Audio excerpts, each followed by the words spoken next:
So we come to it. We're back. Love. I love you all.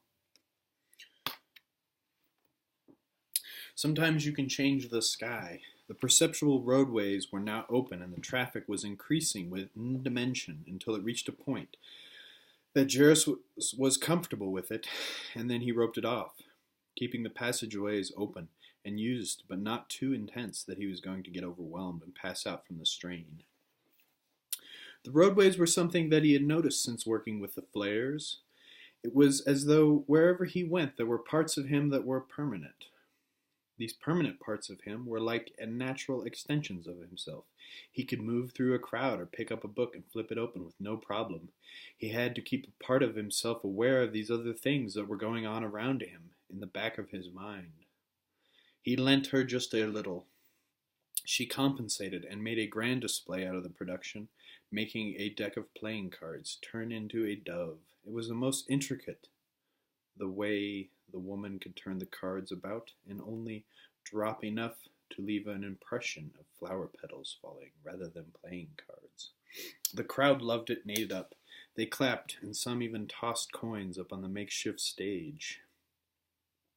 Grom and Grimble sat reading the book aloud to one another, fascinating with the turns and the twists it made, so that what they were reading in the book was being noticed as living and breathing around them.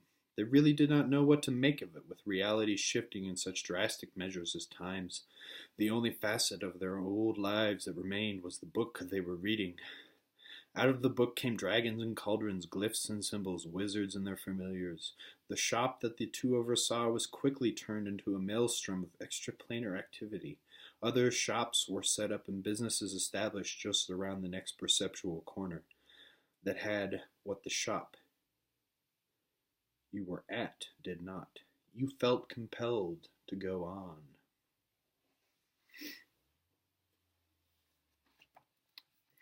A hectical spectacle.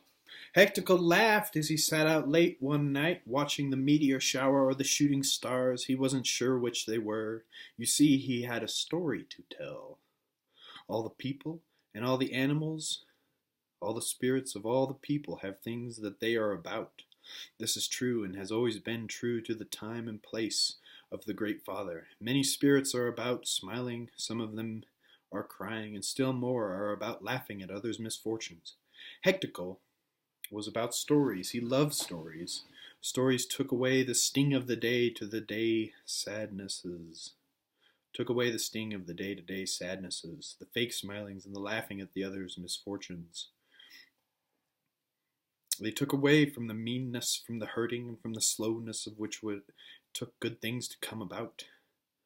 None of the other spirits were about stories in the way that Hectical was about stories, for he had only one story. He had the best story. His story was about a creature that was the most special of all. This creature was the keeper of them, these stories. The creature had the best memory and the best tricks of all the spirits. People could change into man, and indeed was a gift giver to man and a trader with man. He had a great magic, and of all of the oldest and wisest of men, people, spirits, and gods came to him when they sought counsel. He could remember everything. Hectical laughed. The stars shot across in streams and bursts that made the dark sky above look like the darkest and fearsome of rivers. This creature's story went through the worlds and into dreams and into waking. Days and things, times and people, all saw this creature's magic. This was his gift.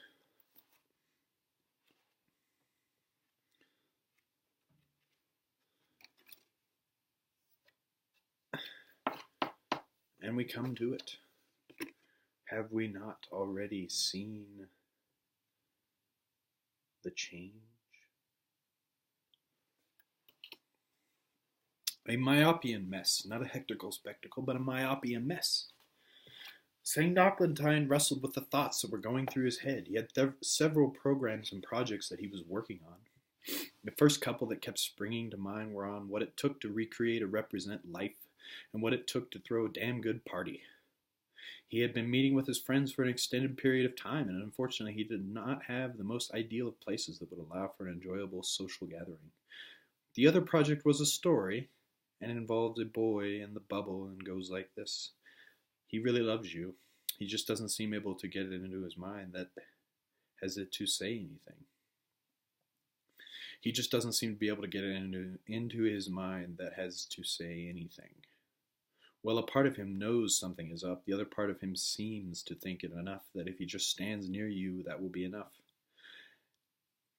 And though he just thinks of that if he wishes hard enough, all of himself will just melt away in the surroundings, and you will understand him and ignore the unacting part. Turn around, look him dead in the eye, and kiss him. It's just me, she said, surprised. He responded. He kissed her back. So this is a chain. It starts here where it doesn't care, and it goes through other things, and then it holds them solid. It goes through what you know, what is perceived, and what is safe, what is true, a way, a freedom. Grimble puffed up pretentiously. He was sure that he could remember what it was he was supposed to be doing. It was almost certainly to do with a big cloth bag of sand and dust. His eyes itched. Grimble glanced and saw the gigantic face looking down upon him, puzzled but patient. At least Grimble hoped it was patient, for it was awfully large, and his mouth was easily as wide as he was tall. Ah! It closed its eyes and opened the mouth wide as though yawning. Though Grimble had noticed the lanterns that acted as its eyes hadn't winked out.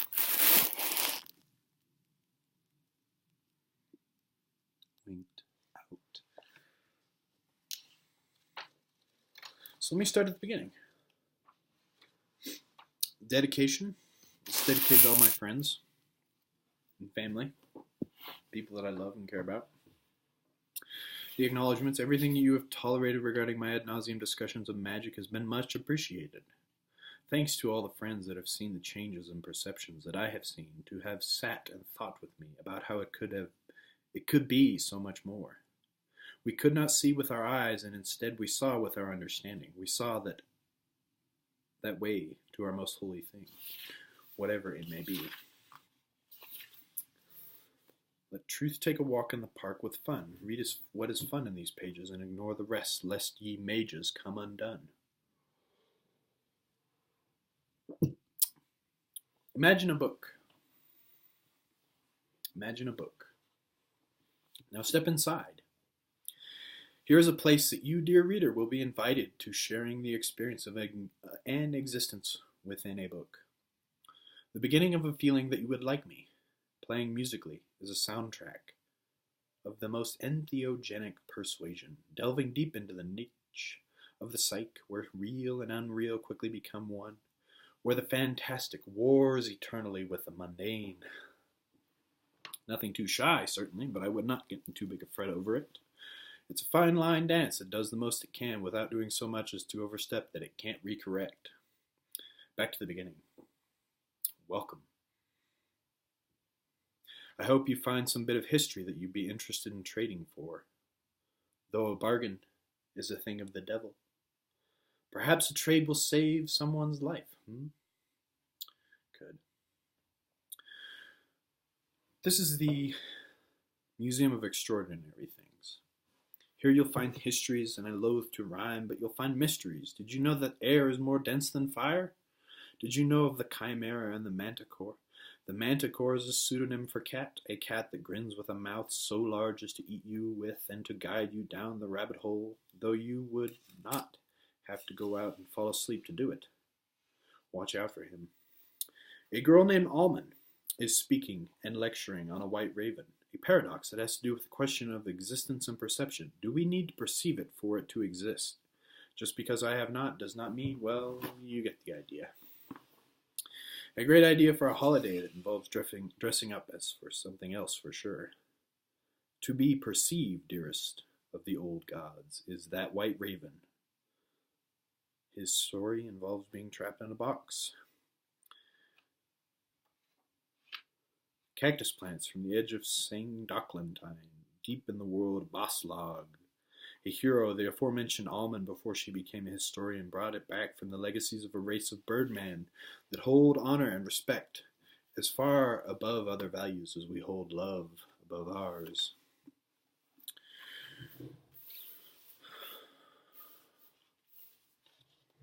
Smells of cinnamon, agabati, and thyme permeate just for a moment before taking the visitor to a new level of consciousness, one where magic and oddities are collected, where psychic real estate is the most precious of commodities.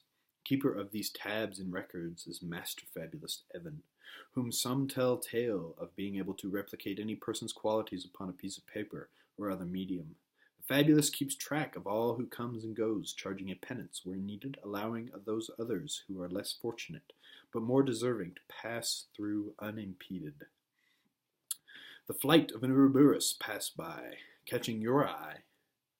Its wings welcome your strange presence, you hitherto unforeseen occurrence that beckons to it in a turn of events that even it, with its whispering prophecies, did not anticipate.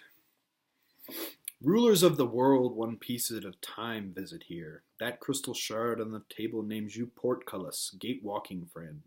Why come here, gate-walking friend? Portcullis, that deck of cards tells you why. It's a history that even the most glorious victory could not erase, and its seemingly divine knowledge tells you that only people with names and characters that have been created can come here.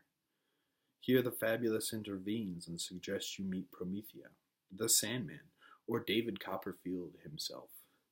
Sometimes the most real people are the ones that are read about in books. Why is that? Susurrus.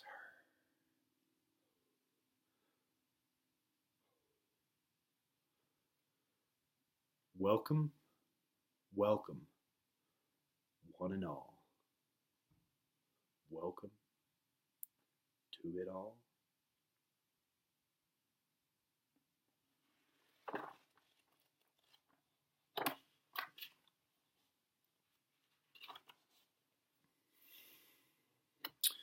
And here's the last section.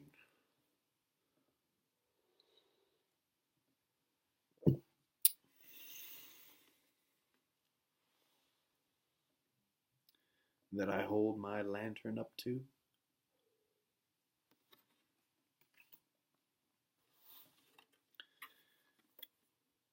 That I perform my magic for. It's a reiteration for how to get beyond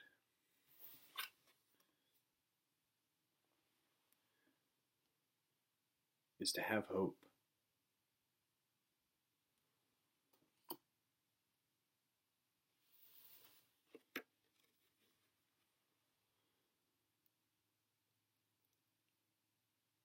For the mage and the fool are tied together in imagery.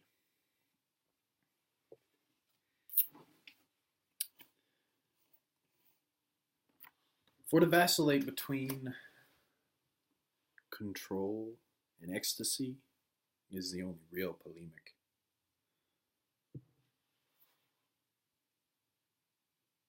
I stand before you, controlling to a degree, and in the beatific experience,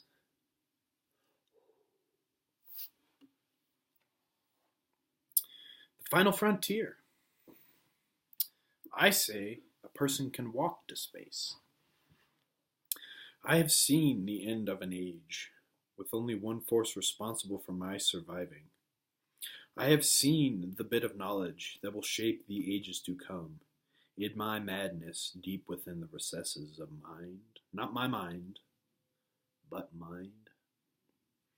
I say there is a difference, with one leading to the other, and not necessarily that other leading to the one.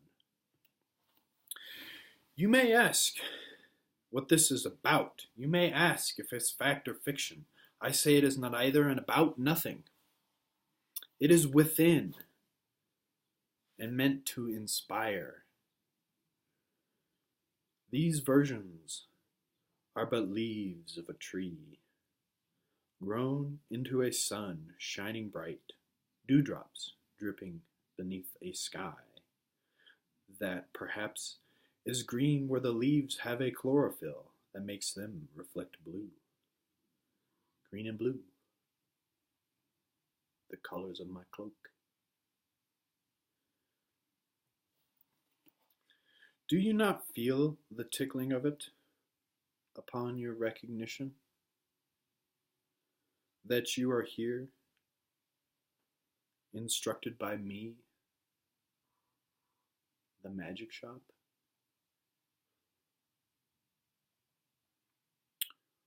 Welcome, welcome, one and all. Welcome, welcome to it all.